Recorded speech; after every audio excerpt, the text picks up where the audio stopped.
Nakamay na ng Tagbilaran City Police Station ang dalawang hinihinalang tulak ng droga sa isinagawang operasyon sa Barangay Poblacion 3, Tagbilaran City, Bohol. Nakatutok sa balitang yan si Patrolwoman Judith Nicanor. Matagumpay na naaresto ng mga operatiba ng Tagbilaran City Police Station ang dalawang hinihinalang tulak ng iligal na droga na nasa drug watch list isinagawang bypass operation nito lamang nakaraan sa Barangay Poblacion 3, Tagbilaran City, Bohol.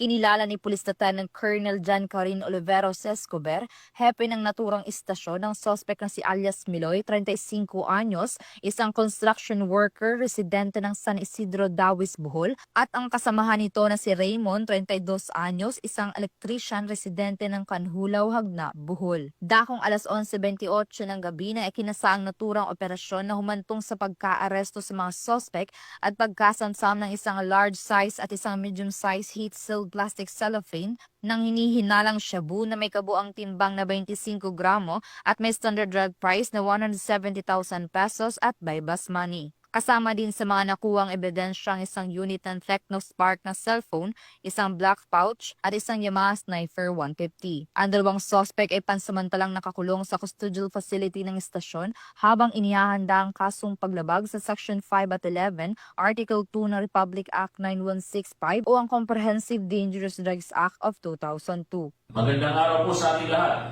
Ako po si Police Lieutenant Colonel John Karin Oliveros Escobar, ang Chief of Police ng Tagbilaran City Police Station.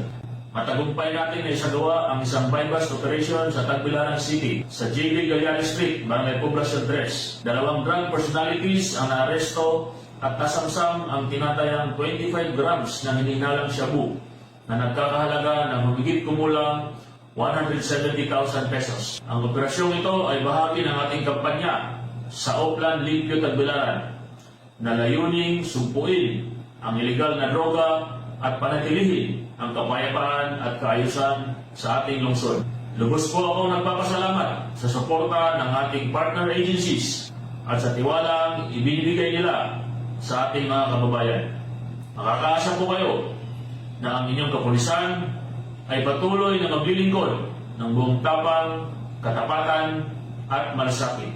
Di kami titigil hanggat hindi ganap na ligtas at malaya sa iligal na droga ang Tagbilaran City. Maraming salamat po at mabuhay po tayong lahat.